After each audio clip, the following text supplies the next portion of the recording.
जय मसीह की आप सबों को। मैं पास्टर जॉन मुर्मू दुमका से, झारखंड से, हेब्रोन फेलोशिप दुमका मंडली से मैं आप सबके लिए प्रत्येक रविवार को प्रयास कर रहा हूं ताकि आप जो भी संदेश प्रचार किया जाता है उसके सरमन को आप सुन सकें। सो आइए हम प्रार्थना करेंगे। प्रार्थना के साथ आज के बाइबल सरमन को हम सुनेंगे।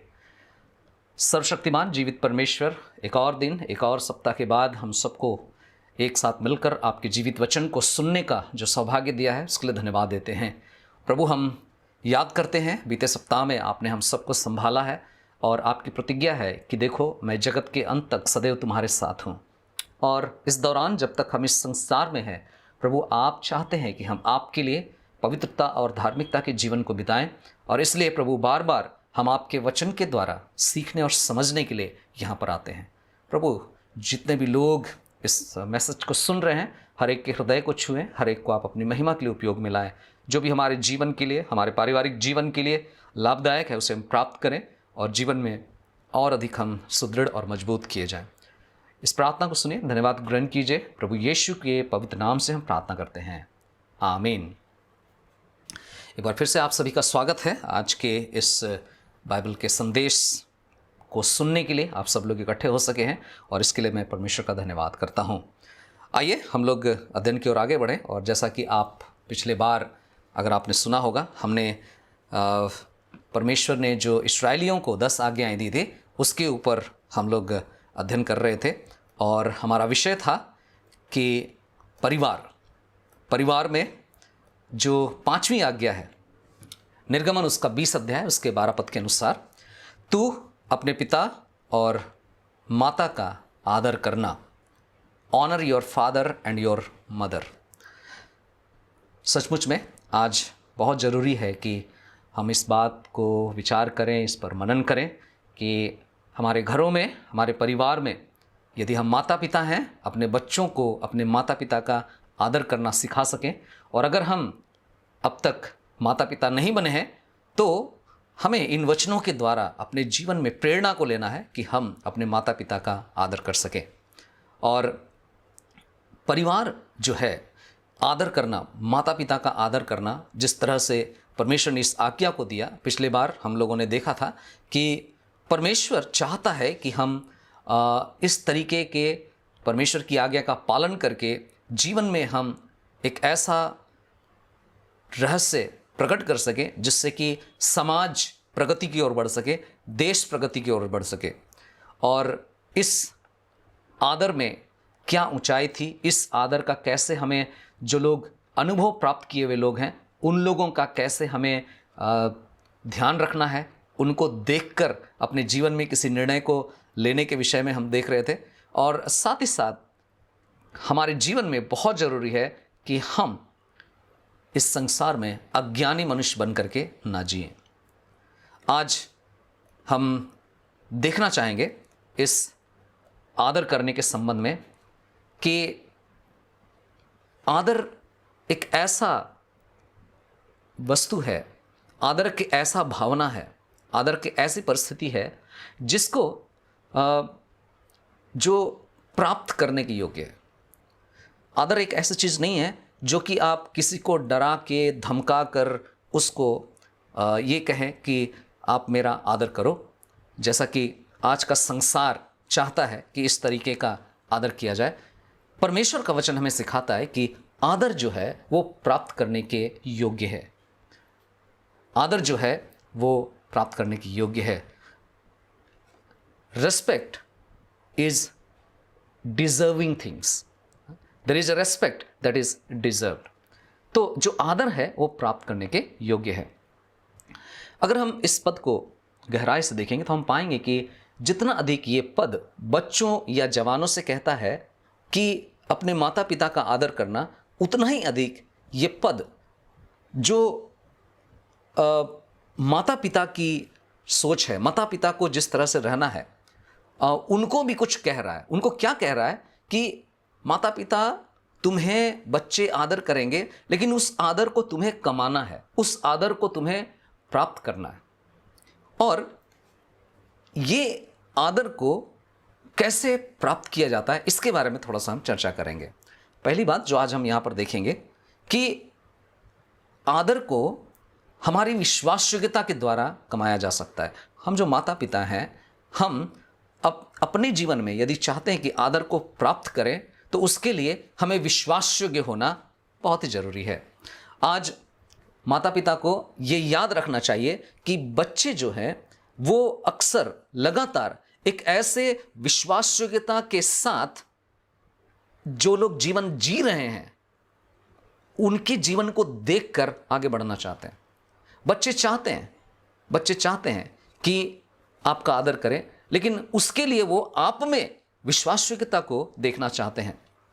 जब ऐसे बच्चे अपने माता पिता के जीवन में विश्वास योग्यता को देखते हैं और ये देखते हैं कि माता पिता उनकी बहुत केयर कर रहे हैं, उनके बारे में फिक्र है हर एक बात को लेकर के, केवल पैसों से नहीं। कई बार कुछ माता पिताओं को लगता है कि पैसा दे दिए तो सब कुछ ठीक ठाक हो गया, लेकिन बच्चे अपने जीवन के सब बातों में देखना चाहते हैं कि कोई बाहर का व्यक्ति उसके जीवन में अपने दया, तरस, प्रेम को दिखाने के बजाय घर का व्यक्ति, माता पिता उसके जीवन की एक एक पहलू पर उसको बतलाएं कि हमें फिक्र है तुम्हारी। और जब ऐसा माता पिता करते हैं तब आप पाएंगे बच्चे भी अपने प्रेम को अपने माता पिता के लिए प्रकट करते हैं। और हमारी विश्वास योग्यता के द्वारा, हम माता पिताओं के विश्वास योग्यता के द्वारा हम उनके जीवन से, उनके व्यवहार से उस आदर को कमा सकते हैं। जरूर इस संसार में जब हम लोग हैं, हम बहुत सारी ऐसी सच्चाइयों का सामना करते हैं जहाँ पर कई तरह के परिवार हैं, कई ऐसे पेरेंट्स हैं जो बच्चों को सब कुछ ठीक से करने को कहते हैं। और क्यों कहते हैं? जब वो ठीक से उन चीज़ों को करने के कहते हैं तो उनकी जो प्राथमिकता होती है, माता पिताओं की जो प्राथमिकता होती है, वो एक्चुअल में अपने दोस्तों, अपने साथ के जो मित्र हैं उनको, उनके बारे में सोचते हैं। क्योंकि वो बच्चों से कहते हैं ऐसा करो बेटा, ऐसा करो, क्योंकि अगर तुम ऐसा नहीं करोगे तो वो क्या सोचेंगे, वो क्या बोलेंगे, उनकी नज़र में तुम कैसे हो जाओगे। और इस तरीके से इसलिए तुम ये करो। कई बार माता पिता अपने मित्रों के हिसाब से, अपने मित्रों की बातों को ध्यान में रख करके उसके हिसाब से बच्चों को चलाने की कोशिश करते हैं। कई बार कुछ पेरेंट्स अपने बच्चों को अपनी अपेक्षा, अपनी जो योजना है जो उन लोगों ने बनाया होगा, उस योजना के विपरीत अपने बच्चों को चलते हुए देखते हैं, जिसके वजह से वो लोग परेशान हो जाते हैं। याद रखिए, परमेश्वर का वचन हमें कुछ बातों को बहुत ही क्लियरली सिखाता है, बहुत ही स्पष्ट रीति से हमें बतलाता है। एक पेरेंट्स का कर्तव्य है कि वे बच्चों को बिना शर्तों के, कहने का मतलब विश्वास योग्यता को दर्शाना है, कोई कंडीशन नहीं रखना है। और ऐसा करके जब वो प्यार करेंगे तो बच्चे ऑटोमेटिकली वो दर्शाएंगे, आदर को दिखाएंगे, आदर करेंगे। और कई बार कई माता पिता होते हैं कि अपनी ज़रूरतों को, अपनी इच्छाओं को पहले थोपते हैं, अपनी ज़रूरतों को पहले पूरा करते हैं, बजाय इसके कि उनकी ज़रूरतों को पहले रखें। याद रखिए, जब आप उनकी ज़रूरत को, आपकी ज़रूरत क्या है? आप दोस्तों को खुश करना चाहते हैं, लेकिन बच्चों की ज़रूरत क्या है हमें समझना है। उनके भी अपने कुछ इच्छाएं हैं, उनकी भी अपनी कुछ योजनाएं हैं, उनकी भी अपनी कुछ जिज्ञासाएं हैं, उनका अपना कुछ एम्बिशंस हैं, आकांक्षाएं हैं जिसको पूरा करना चाहते हैं। अब हमें बचपन से बच्चों को सही तरह से, हमें जिस दिशा में हम ले जाना चाहते हैं उसका बचपन से ही हमें उनके अंदर में विज़न डालना है। उसके लिए उनके अंदर में इच्छा को जागृत करनी है। जिस तरह से हम रहेंगे, जिस तरह से हम उन्हें प्रस्तुत करेंगे, वो उसी तरह से आगे बढ़ेंगे। याद रखिए, कभी भी बच्चों की ज़रूरतों को हम इस तरह से ना देखें कि वो इतना ज़रूरी नहीं है और अपनी ज़रूरतों को सबसे पहले रखें, ये ना होने पाए। और जब बच्चे देखेंगे कि हमारे माता पिता अपनी ज़रूरतों को बाद में रखते हैं लेकिन हमारी ज़रूरतों को पहले रखते हैं, वो अपनी ज़रूरतों के ऊपर हमारी ज़रूरतों को रखते हैं, तब आप पाएंगे कि बच्चे आपको पूरा पूरा आदर देने पाएंगे। यहाँ पर बच्चों के साथ साथ याद रखिए, परमेश्वर के प्रति जो आपकी विश्वास योग्यता है वो उनके साथ साथ चलती है। कैसे? आपकी जो विश्वास योग्यता परमेश्वर के साथ है, वही विश्वास योग्यता बच्चों के साथ भी चलती है। बच्चों के साथ वो आपके साथ विश्वास योग्य रहें, आपका आदर करें। बच्चों के साथ साथ आपकी विश्वास योग्यता जो आप प्रभु के साथ बनाए हुए हैं उसके अनुसार चलती है। और इसीलिए जब हम प्रभु के लिए जिएंगे, प्रभु के साथ समय बिताएंगे, प्रार्थना में समय बिताएंगे और अपने जीवन के सारी बातों के लिए उस पर निर्भर होंगे, तो जब हम प्रभु के वचन के अनुसार हम व्यवहार करेंगे, तब लोग देखेंगे, हमारे बच्चे देखेंगे। जब हम प्रभु पर अपने जीवन के सब बातों के लिए निर्भर रहेंगे, तो बच्चे ये देख पाएंगे, बच्चे ये समझ पाएंगे कि हाँ, हमें भी अपने माता पिता के प्रति विश्वास योग्य रहना है।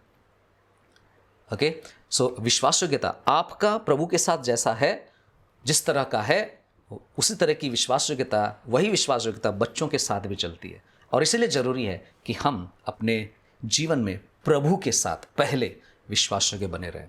आज क्यों बहुत सारे परिवार में हम बच्चों को माता पिता के विपरीत, माता पिताओं की इच्छाओं के विपरीत जाते हुए देखते हैं, अनुशासन में नहीं पाते हैं? कारण यही है क्योंकि कहीं ना कहीं माता पिता प्रभु के प्रति विश्वास योग्य नहीं है। और जो प्रभु के प्रति विश्वास योग्य हैं और जो उदाहरण होना चाहिए, वो उदाहरण शायद बच्चों में नहीं दिखा पा रहे हैं, जिसकी वजह से बच्चे आज माता पिता के ठीक विपरीत चलते हैं।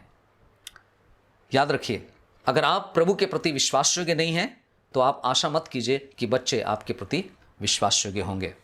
पहले आप अपने आप को प्रभु के प्रति विश्वास योग्य बनाएं, वचन में बढ़ें, आप उनके लिए उदाहरण बने, क्योंकि आप पूरी दुनिया में उनके लिए हीरो हैं। माता पिता, आप बच्चों के लिए हीरो हैं। और इसलिए ये जरूरी है कि आप एक विश्वासी माता पिता होने के नाते, प्रभु को जानने वाले मसीही परिवार होने के नाते, आपकी जिम्मेदारी है कि आप अपनी विश्वास योग्यता को दर्शाएं। याद रखिए, एक बहुत ही खास बात है, हम जितना भी जोर से, मेरा ऐसा मानना है कि आप जितना भी जोर से बच्चों पर आप कुछ कहेंगे, बच्चों को आप कुछ कहेंगे, वो लोग आपके जोर से कही हुई बात को नहीं सुनते हैं, क्योंकि वे आप में ढूंढते हैं, आप में कुछ और ढूंढते हैं, और वो है विश्वास योग्यता।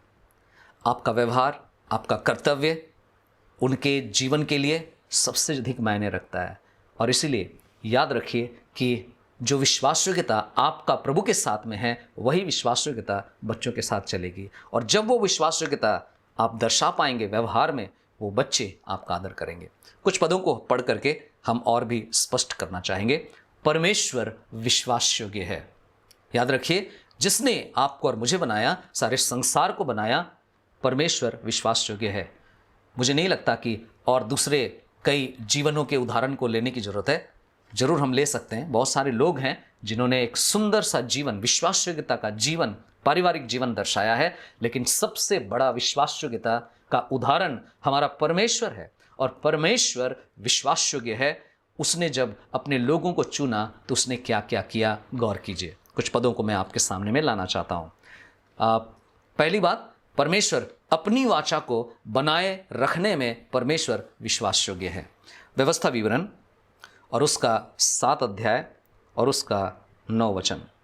व्यवस्था विवरण और उसका 7 अध्याय और उसका 9 पद मैं आपके लिए पढ़ देना चाहता हूँ। व्यवस्था विवरण की पुस्तक, उसका 7 अध्याय और उसका 9 पद। यहाँ इस प्रकार लिखा है, इसलिए जान ले कि तेरा परमेश्वर यहोवा ही परमेश्वर है, वह विश्वास योग्य परमेश्वर है, और जो उससे प्रेम करते तथा उसकी आज्ञाओं को मानते हैं, उनके साथ वह अपनी वाचा को पूरी करता है, अपनी वाचा को पूरी करता, और उन पर 1000 पीढ़ी तक करुणा करता रहता है। ये बड़ी सौभाग्य की बात है। वो परमेश्वर जिस तरह की विश्वास योग्यता को दर्शाता है, वो बतला रहा है, इस्राएलियों को बतला रहा है, कह रहा है कि वो परमेश्वर विश्वास योग्य है। मूसा के द्वारा परमेश्वर ने इस बात को अपनी प्रजा को बतलाया और कहा कि परमेश्वर विश्वास योग्य है, और जो बात उसने कहा है, जो बात पूरा करना चाहता है, वो लंबे समय तक पूरा करेगा। ओके, दूसरी बात आप देखिए, विलाप गीत उसका 3 अध्याय और उसका 23 वचन। विलाप गीत उसका 3 अध्याय और उसका 23 पद। जहाँ पर आप देख सकते हैं, यहाँ पर लिखा हुआ है कि परमेश्वर जो है उसकी विश्वास योग्यता महान है। वचन में कहता है, 22 और 23 में पढ़ दे रहा हूँ, यहोवा की करुणा के कारण हम मिट नहीं गए, उसकी दया तो अनंत है। 23 पद जो महत्वपूर्ण है, प्रति भोर वह नहीं होती रहती है, तेरी सच्चाई महान है। ये जो शब्द है, तेरी सच्चाई महान है, यहाँ पर अगर आप इंग्लिश बाइबल में पढ़ेंगे तो वहाँ लिखता है, ग्रेट इज दाई फेथफुलनेस। आपकी जो विश्वास योग्यता है वो बहुत महान है। सो परमेश्वर की विश्वास योग्यता वो महान है। वो विश्वास योग्य कैसे सीखें, कहाँ से सीखें, उसका वो सोर्स है, वो महान है। ओके, और हर दिन नहीं होती जाती। हर दिन परमेश्वर की जो करुणा है, हर दिन परमेश्वर की जो फेथफुलनेस है वो नहीं होती जाती है, कम नहीं होती और बढ़ती है, और ज़्यादा वो आपके साथ, मेरे साथ अपनी विश्वास योग्यता को दर्शाते हैं। न केवल इतना, आप देख पाएंगे इब्रानियों की पत्री और उसका, आप देखिएगा इब्रानियों की पत्री उसका 10 अध्याय और उसका 23 वचन। इब्रानियों उसका 10 अध्याय और उसका 23 पद। यहाँ लिखता है, आओ हम अपनी आशा के अंगीकार को अचल होकर दृढ़ता से थामे रहें, क्योंकि जिसने प्रतिज्ञा की है वह विश्वास योग्य है। कहने का मतलब यह है कि जो आशा, हमारी आशा क्या है? उद्धार के संबंध में। तो परमेश्वर जो उद्धार हमें देता है, उस उद्धार की निश्चयता को लेकर के परमेश्वर विश्वास योग्य है। यदि कोई अपने पापों से मन फिराता है, छुटकारा पाना चाहता है, प्रभु के पास आता है, वो परमेश्वर उनको, उनकी आशा के उम्मीद को खोने नहीं देगा। वो विश्वास योग्य है। ठीक है, वो विश्वास योग्य परमेश्वर है। उद्धार की निश्चयता में भी वो विश्वास योग्य है। आज पूरे संसार में कहीं पर भी आप नहीं पाएंगे जहां पर किसी भी मत में ये आश्वासन दिया जाता है कि आपको मुक्ति, मोक्ष या उद्धार मिल ही जाएगा। लेकिन यहाँ पर परमेश्वर आपको और मुझको, बल्कि संसार के सब जाति, सब धर्म के लोगों के लिए आश्वासन दे रहा है। सच्चा परमेश्वर, विश्वास योग्य परमेश्वर ये नहीं कहता है कि ठीक है कुछ समय लगेगा, या ठीक है तुम्हारे जीवन में कुछ और होगा तब ये होगा।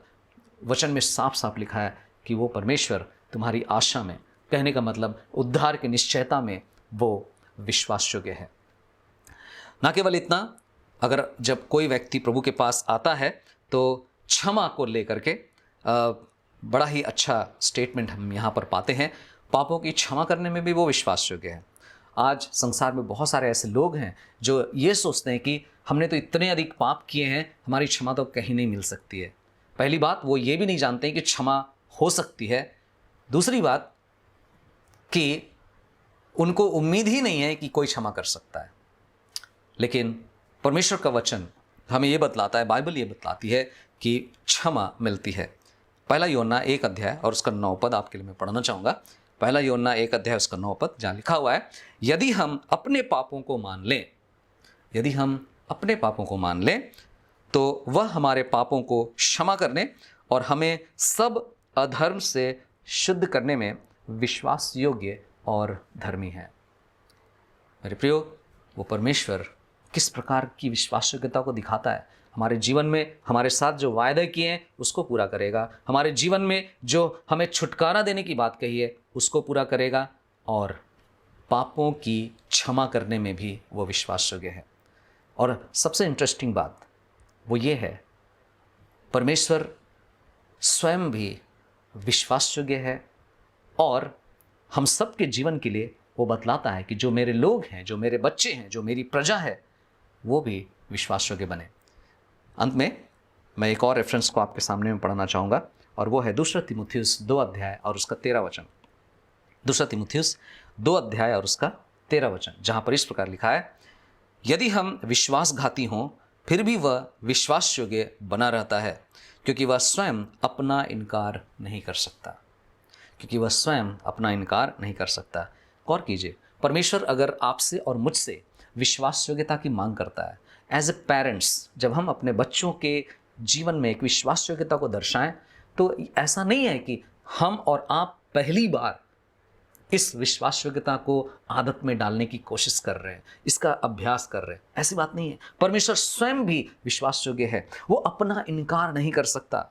वचन कहता है कि वह विश्वास योग्य बना रहता है। कब? जबकि हम और आप उसके खिलाफ जाते हैं, जबकि परमेश्वर को जानने वाले लोग उसकी इच्छा के अनुसार नहीं चलते हैं, तब भी वो परमेश्वर विश्वास योग्य बना रहता है। इस्राएली लोग बार बार कुड़कुड़ाते रहे, इस्राएली लोग बार बार बाल देवता की उपासना करते रहे, इस्राएली लोग रास्ते में सोने का बछड़ा बना लिए और फिर उपासना करते रहे। उसके बाद भी जब उसने कुछ बातों को कहा था, वो परमेश्वर अगर कहा था मैं तुम्हें प्रतिज्ञा के देश में ले जाऊंगा, वो ले गया।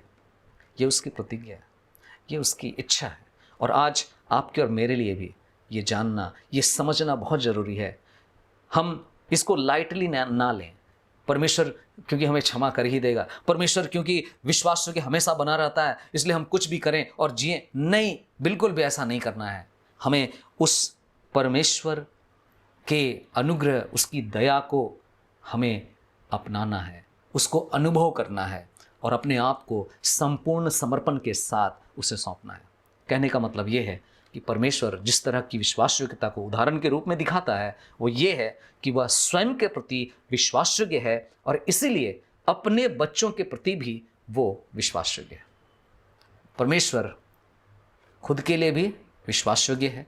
वो अपनी बातों में हाँ है तो हाँ है, नहीं है तो नहीं है, हाँ का हाँ, नहीं का नहीं।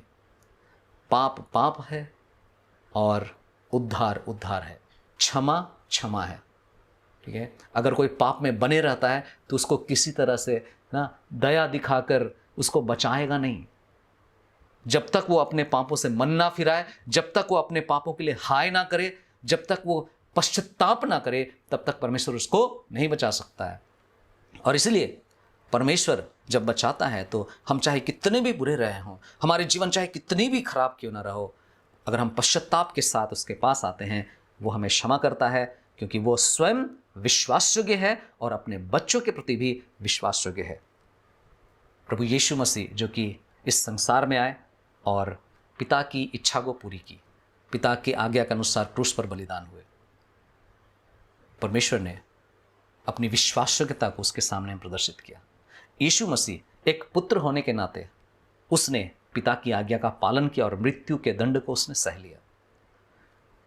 पुत्र प्रभु यीशु मसीह एक जीवित परमेश्वर का प्रतिनिधि होने के नाते उसने इस संसार में हम सब के लिए भी एक उदाहरण रखा कि चाहे कुछ भी हो जाए, हमें अपने पिता की आज्ञा का पालन करना ही है।